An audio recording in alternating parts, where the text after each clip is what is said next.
Every year, like clockwork, it happens. The moment Halloween ends, sometimes even before, radio stations across America and Europe flip a switch. Suddenly, your favorite pop station becomes an endless loop of jingle bells, sleigh rides, and dreams of white Christmases. You walk into a store in early November, and there it is, Mariah Carey hitting those stratospheric notes, Bing Crosby's warm baritone, and Brenda Lee rocking around the Christmas tree. It's inescapable. And here's the thing, it's not an accident. It's a carefully engineered, multi-billion-dollar industry that took decades to perfect. In this video, we're diving into the numbers to show you just how much the highest-grossing Christmas songs rake in each year. Seriously, we're talking about some jaw-dropping figures here. Get ready to be amazed by these holiday hits and holiday payouts. Today, Christmas music generates an estimated $177 million annually in the United States alone. According to Billboard, during the holiday season, these songs can occupy 5 of the top 10 spots on the Billboard Hot 100. Some artists make millions every single December from songs they recorded decades ago. The numbers are staggering. The top 20 most popular Christmas songs on Spotify could earn singers up to $88 million in streaming royalties in a single season. One singer alone is set to earn up to $7 million. That's in 1 year. From one single song, add in radio play, which still generates substantial income, licensing for films and commercials, performance royalties, Christmas specials for television and streaming, and physical sales of vinyls and other media, and you're looking at an industry worth well over $1 billion annually. But how did we get here? How did Christmas music transform from religious hymns sung in church to a 2-month commercial juggernaut that dominates radio, television, streaming, and retail spaces? $1 billion business. The answer begins in 1942, in the darkest days of World War II, with one song that changed everything. December 25, 1941, just 17 days after Pearl Harbor, America was reeling. The country had been violently thrust into World War II, and fear gripped the nation. That Christmas Day, millions tuned in to NBC Radio to hear Bing Crosby's show, The Kraft Music Hall. Crosby introduced a new song, a simple, melancholic tune written by Irving Berlin called White Christmas. The song goes, "I'm dreaming of a white Christmas, just like the ones I used to know."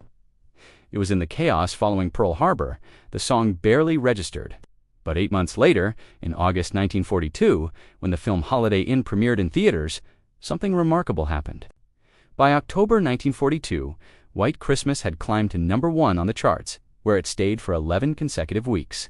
The Armed Forces Network was flooded with requests for the song. Soldiers overseas, far from home and family, found themselves moved to tears when Crosby performed it. What made White Christmas so powerful wasn't just its beautiful melody. It was the timing and the emotion it captured. This wasn't an overtly patriotic song like God Bless America. It didn't tell anyone what to think or how to feel about the war. Instead, it offered something simpler and more profound, a reminder of home, of peace, of the world these soldiers were fighting to protect. The song created a new template for holiday music, nostalgic, emotionally resonant, but secular enough that anyone could embrace it. Irving Berlin, a Jewish immigrant, had written what would become America's quintessential Christmas song, and he'd done it by focusing not on religion, but on memory and longing. The recording Crosby made on May 29, 1942, would become the best-selling single of all time, with over 50 million copies sold. And that's just the Crosby version. When you add in the hundreds of covers, sales exceed 100 million copies. The song still earns significant money today. Even decades after its release, White Christmas generates an estimated £328,000 annually in royalties for the Crosby estate. That's over $400,000 every single year from a song recorded more than 80 years ago. But here's what's truly remarkable. The success of White Christmas made record executives realize something crucial. Christmas wasn't just a religious holiday or a retail opportunity. It was a goldmine for the music industry. Following Crosby's breakthrough, the floodgates opened. Throughout the 1940s and 1950s, what's now called the golden age of Christmas music emerged. The formula was simple but effective. Take a beloved artist with a warm, inviting voice. Pair them with lush orchestration featuring sleigh bells and strings. Add nostalgic lyrics about snow, home, and family, and you had yourself a Christmas classic. This era gave us the songs that still dominate today. The Christmas Song by Nat King Cole in '46, Let It Snow in 1945, It's Beginning to Look Like Christmas in 1952, Jingle Bell Rock in 1957, Rockin' on the Christmas Tree by Brenda Lee in 1958. These weren't religious hymns. They were secular, commercial products designed for radio play and record sales, and they worked spectacularly. A whole new music genre was created, the Christmas music genre. Now, let's stay with Brenda Lee and Rockin' Around the Christmas Tree, because it's one of the most fascinating stories in Christmas music history. In October 1958, at a studio in Nashville called the Quonset Hut, they set up a Christmas tree and turned the lights down low to create a festive atmosphere. Even though it was only October, they wanted to capture that Christmas feeling. The song was written by Johnny Marks, the same man who'd penned Rudolph the Red-Nosed Reindeer and A Holly Jolly Christmas. Marks specifically requested Brenda Lee to sing his new song. And here's the remarkable part. She was only 13 years old. In a 2019 interview, Lee recalled that she had no idea why Marks wanted her.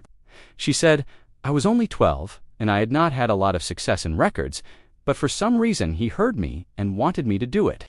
And I did." When you hear that song, that powerful, mature voice belting out those lyrics, you're hearing a 13-year-old girl. They called her Little Miss Dynamite because of her incredible voice and the fact that she stood at just 4 feet 9 inches tall. The recording session was legendary. The session featured Nashville's best musicians, including Floyd Kramer on piano, Hank Garland on guitar, Boots Randolph on saxophone, and Buddy Harman on drums. They recorded it live, on the spot. No overdubs, no second takes. That's how it was done back then. But here's the twist. When the song was first released in 1958, it flopped completely. It didn't even chart. They tried again in 1959. Nothing.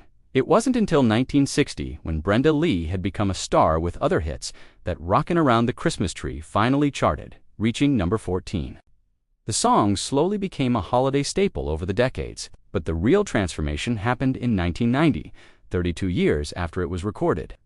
When the film Home Alone featured it prominently, Brenda Lee remembers getting a phone call. Someone said, "Brenda, have you seen the movie Home Alone?" She hadn't, they told her. "Well, you need to go see it. Your song is all over it." That's when Rockin' Around the Christmas Tree exploded into the stratosphere. Today, the song earns approximately $5.35 million annually from Spotify streams alone. In December 2023, 65 years after it was first recorded, Rockin' Around the Christmas Tree hit number 1 on the Billboard Hot 100 for the very first time. Brenda Lee was 78 years old, making her the oldest artist ever to top the Hot 100. She broke the record again 1 week later at age 79. The song also set the record for the longest period between an original release and topping the Hot 100 to 65 years. And the longest time between number 1 singles by an artist, 63 years, 1 month, and 2 weeks. Think about that. A song recorded when Eisenhower was president, hitting number 1 when Joe Biden was in office. Brenda Lee herself has said, "I didn't know if the song made $1, $5, or $10. I didn't know. I was just doing what I love to do, and that was to sing." By the 1960s and 70s, a pattern had emerged in the industry. Record companies realized that Christmas albums were essentially guaranteed money, an artist's career cooling off. Having trouble getting radio play, release a Christmas album. It became an industry formula, gain popularity, and when your career begins to diminish, release a Christmas song or album to climb back up the charts. It was like a musical insurance policy. By the 1980s, Christmas had exploded into a billion-dollar industry, with holiday music alone generating around $300 million annually.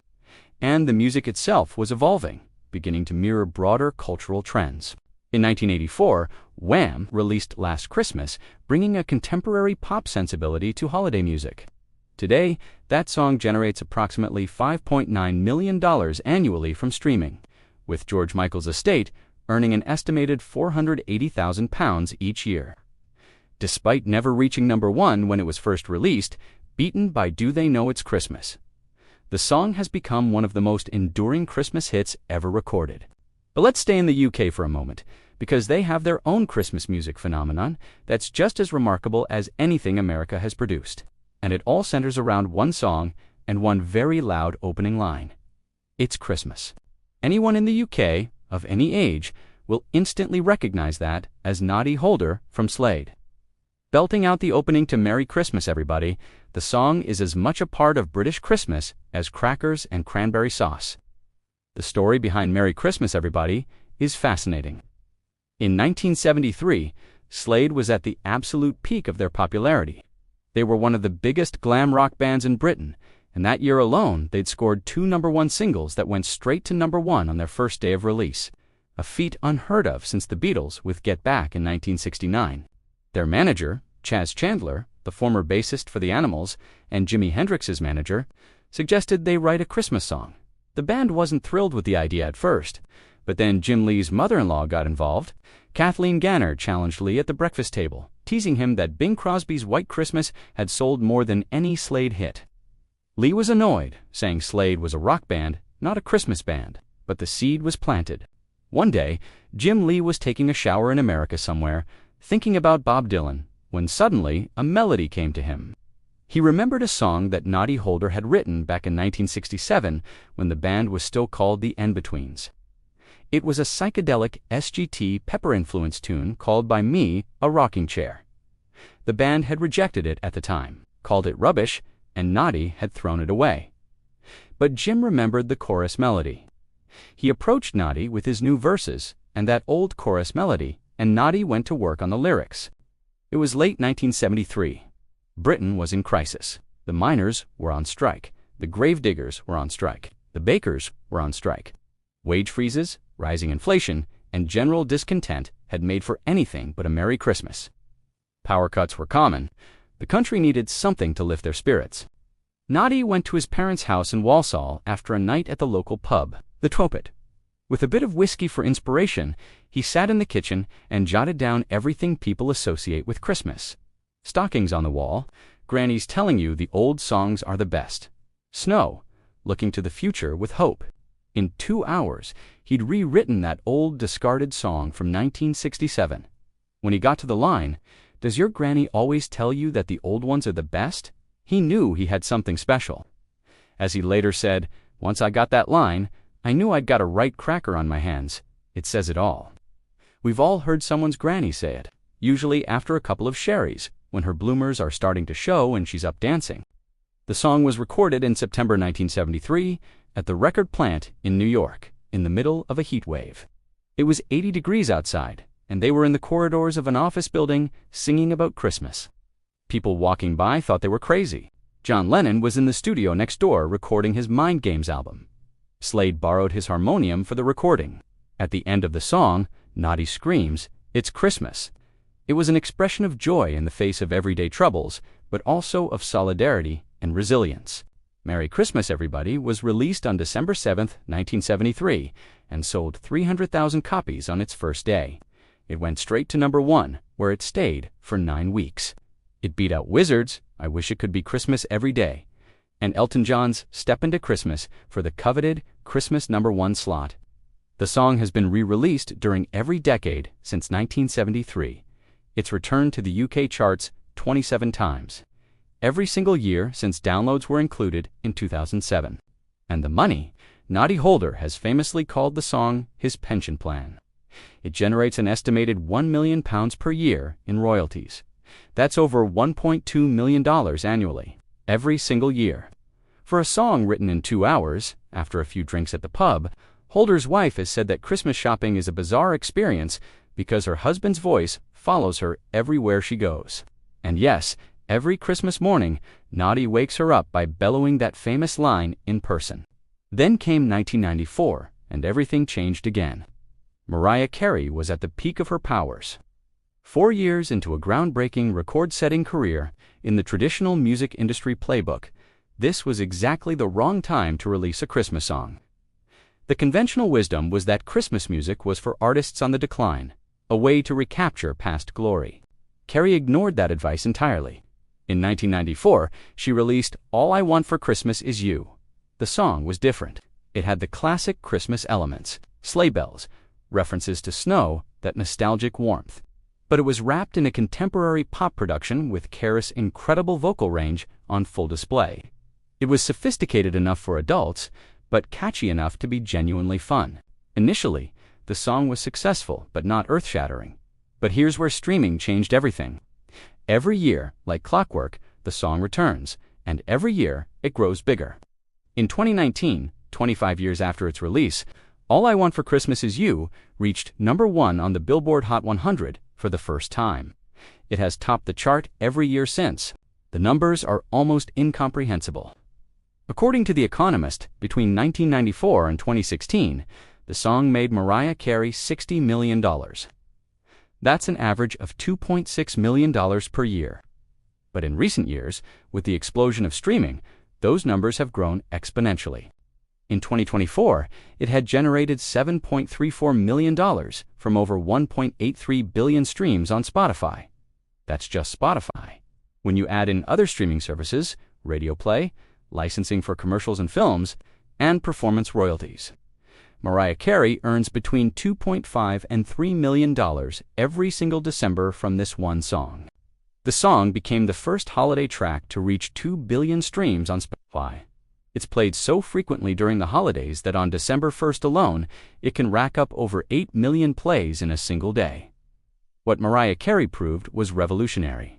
You didn't have to wait until your career declined to release Christmas music.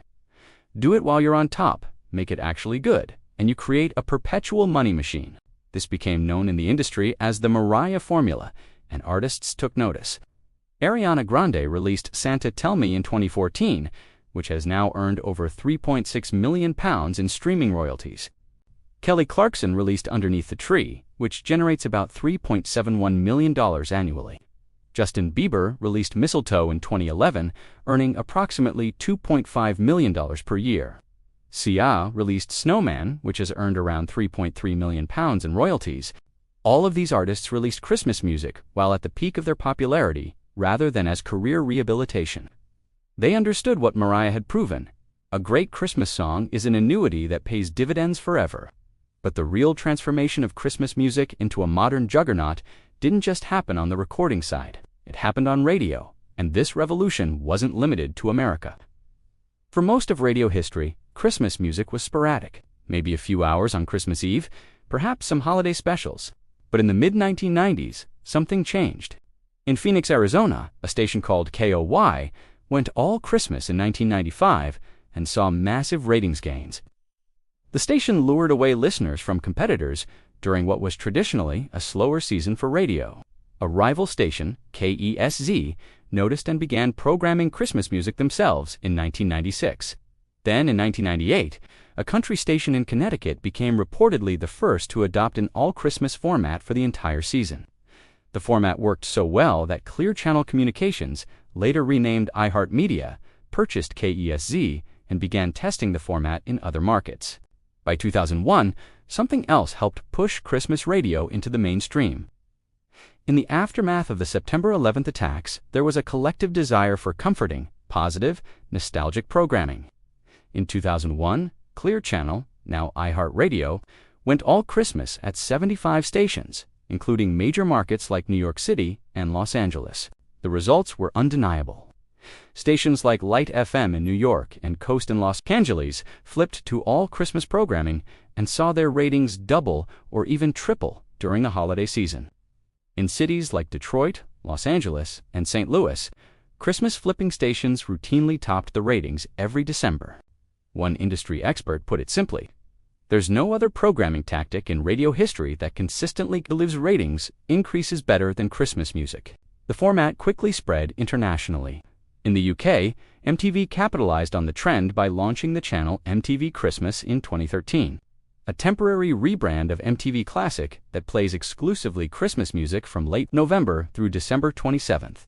The channel features countdown shows hosted by pop stars and celebrity-curated playlists, running non-stop festive videos from Mariah Carey and Wham! To Paul McCartney and Andy Williams. Across Europe, the Christmas radio format took hold.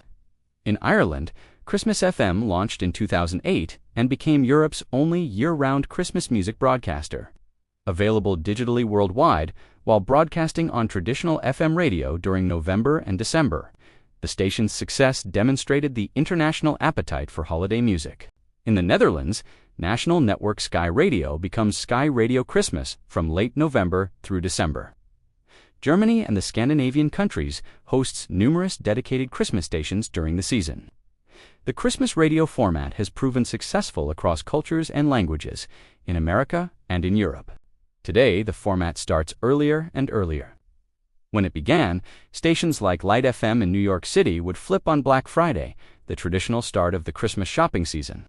Now, some stations flip on November 1st, the day after Halloween. By mid-November, dozens of major market stations have made the switch on both sides of the Atlantic. We're seeing a similar trend in traditional television.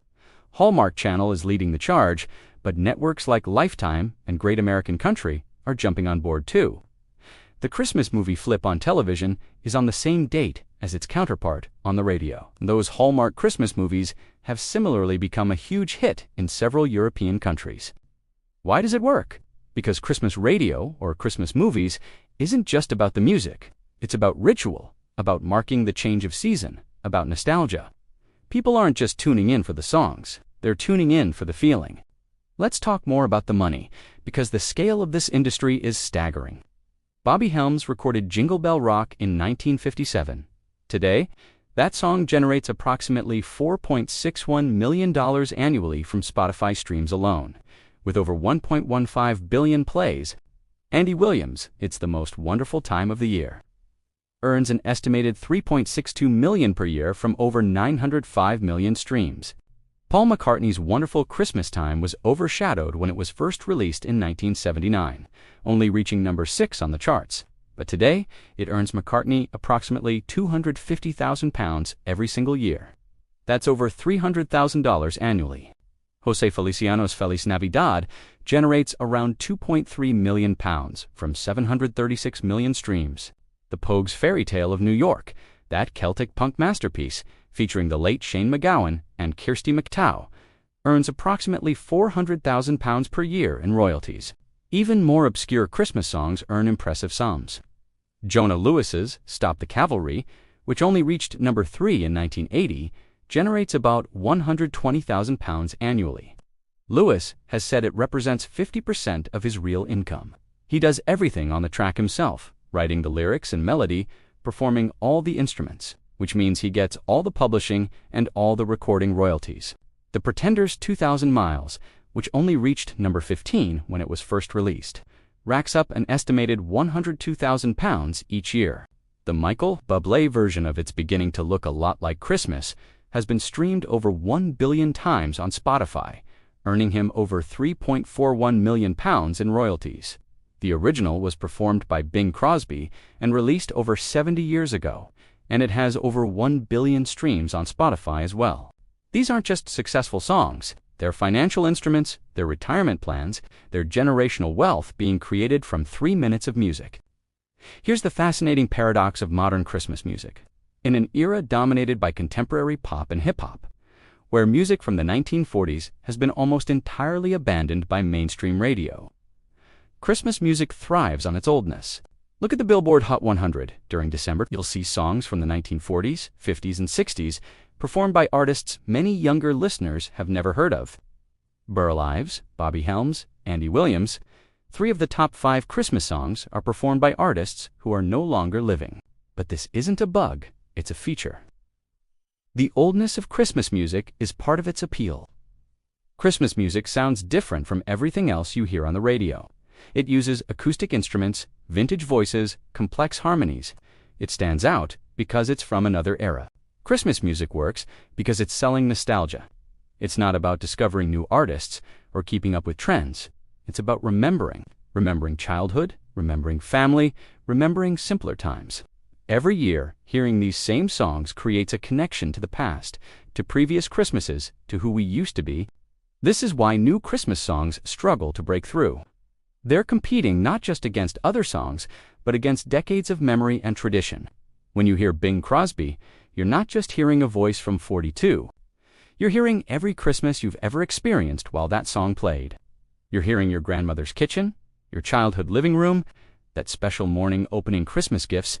But when a new song does break through, like Mariah Carey's All I Want for Christmas Is You, or Wham's Last Christmas, or more recently, Ariana Grande Santa Tell Me, it's because it manages to sound both contemporary and timeless. giving people something they can start building new memories around.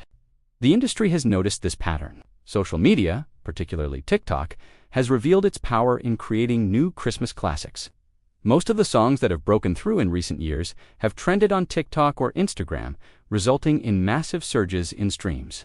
Ciel's Snowman became popular after trending on TikTok in November 2020, transforming it into a modern-day Christmas classic. The music industry is now seeing an even blend of modern-day and classic songs on holiday playlists. Artists like Sabrina Carpenter are jumping on the trend.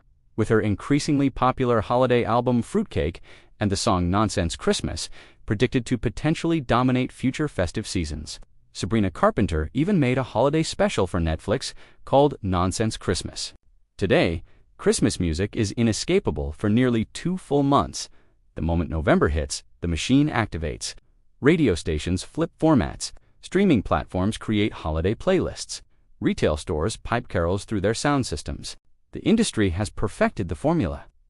About 80% classics from the Golden Age, mixed with contemporary covers and a handful of newer hits.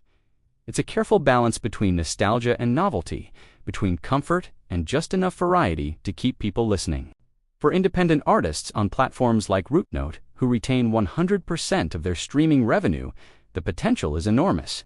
Creating a Christmas classic may not be easy, but the potential revenues are undeniable. Whether it's streaming royalties, licensing deals, or cover versions, holiday hits truly are gifts that keep on giving. And the money, it keeps flowing in rivers of green. Every December, Mariah Carey earns millions. The estates of Bing Crosby, Nat King Cole, and other legends collect massive royalty checks. Noddy Holder laughs all the way to the bank. Brenda Lee, at 80 years old, sees her bank account swell from a song she recorded when she was 13. New artists dream of writing that one perfect holiday song that will pay dividends forever. They understand the economics now. One great Christmas song can set you up for life. It's like winning the lottery every December for the rest of your life, as Noddy Holder once said. The top 20 Christmas songs on Spotify alone could earn up to $88 million in streaming royalties in a single season. Add in radio play, which still generates substantial income, licensing for films and commercials, performance royalties, and physical sales. And you're looking at an industry worth well over $1 billion annually. What started with Bing Crosby in 1942, offering comfort to a nation at war, has become a multi-billion-dollar industry built on one of our most powerful emotions, nostalgia. Christmas music isn't really about Christmas anymore. It's about memory, about ritual, about the feeling of home. Irving Berlin, a Jewish immigrant, wrote a song about snow and memory that became America's quintessential Christmas song. He created a template that would be followed for generations. Make it nostalgic, make it about home and family, make it secular enough that everyone can embrace it. Make it memorable enough that people will want to hear it year after year. Brenda Lee recorded a song at 13 that would make her the oldest artist to top the charts at 78. Noddy Holder wrote lyrics about grannies and stockings that would become his pension plan. Mariah Carey created a modern classic that earns her millions every single year. These aren't just songs, they're cultural touchstones. They're financial phenomena. They're the soundtrack to one of the most emotionally charged times of the year. And every November, like clockwork, we tune in and let those feelings wash over us, one familiar song at a time. The machine activates, the money flows, and we all sing along, wrapped in the warm glow of nostalgia, remembering Christmases past while creating new memories that will, themselves, become nostalgic in years to come. That's the true genius of Christmas music. It's not just selling songs, it's selling memory, emotion, and connection. And as long as people celebrate Christmas, as long as they seek comfort and joy and nostalgia during the darkest days of winter, Christmas music will continue to be a billion-dollar business. It's the gift that truly keeps on giving. For the artists, for the industry, and for all of us who press play every November and let ourselves be transported back to simpler, warmer times. If you would like more content on the financial side of arts, entertainment, and pop culture, make sure to like and subscribe.